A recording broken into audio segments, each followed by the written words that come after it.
بسم اللہ الرحمن الرحیم۔ السلام علیکم ناظرین، یہ جو جنگ نظر آ رہی ہے اس وقت ہوتی ہوئی، اور بلکہ اس کا سلسلہ جو ان سے 8 مہینے پہلے سے آغاز ہو گیا تھا، جب پہلے ایران پر حملہ کیا گیا اور کافی نقصان ایران کو دیا۔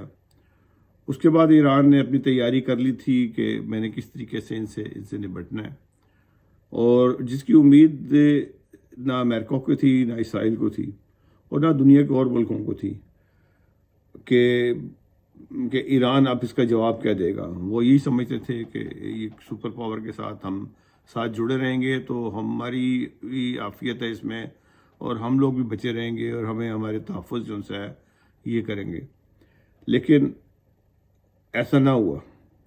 بات یہ ہے کہ نہ تو تیل کا ایک اتنا بڑا ایشو ہے، اور نہ ہی اب نئے ہرمز کو کھلوانے کا ایشو ہے۔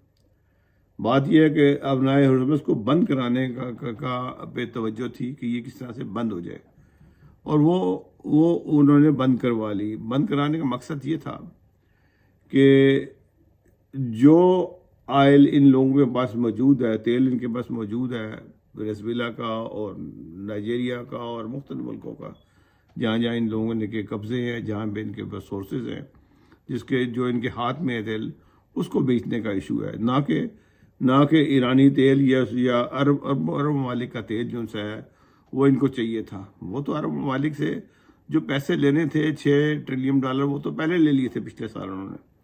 اب ان کے پاس تھا کچھ نہیں، اور وہ وہاں بیس بنائی اسی لیے گئی تھی کہ یہاں سے ہم حملہ کریں گے اور ایران اس کے اوپر ان بیسوں پہ حملہ کرے گا، اور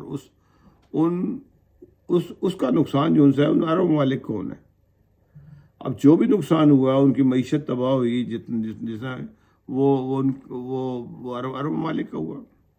پھر عرب ممالک نے الٹے سیدھے فیصلے کیے، جیسے کہ ابوظہبی نے بہت ہی بیوقوفانہ اور الٹا فیصلہ کیا، جو جس پلڑے میں جا کے وہ بیٹھے ہیں اس سے نظر آ گیا، جو الزامات لوگ لگاتے تھے کہ یہ انہی کا بنایا ہوا ملک ہے، اور وہی ہوا۔ وہ ان کے ساتھ مل گئے۔ آج دبئی میں، ابوظہبی کے مختلف جگہوں پر اسرائیلی لوگ جو ان سے ہیں وہاں موجود ہیں، وہ ان کے دفاتر میں بھی کام کر رہے ہیں، اور فوج بھی جو ان کی وہاں گھوم رہی ہے۔ اسلحہ آ گیا ان کے پاس بے تحاشا، اور اس کا نقصان کیا ہوگا؟ وہ نقصان ابوظہبی کو نقصان ہوگا، نہ اسرائیلیوں کو نقصان ہونا، نہ دوسروں پہ ہونا ہے۔ عرب ممالک جو ان سے ہیں 2 حصے میں بٹ گئے ہیں۔ 6 ممالک جو ان سے ہیں وہ ایک طرف ہیں، جو آپس میں انہوں نے عقل مندی کا اظہار کیا کہ وہ ایران کے ساتھ جو ان سے شاید وہ اتحاد کر لیں، اور لیکن کچھ 3-4 ممالک ایسے ہیں جو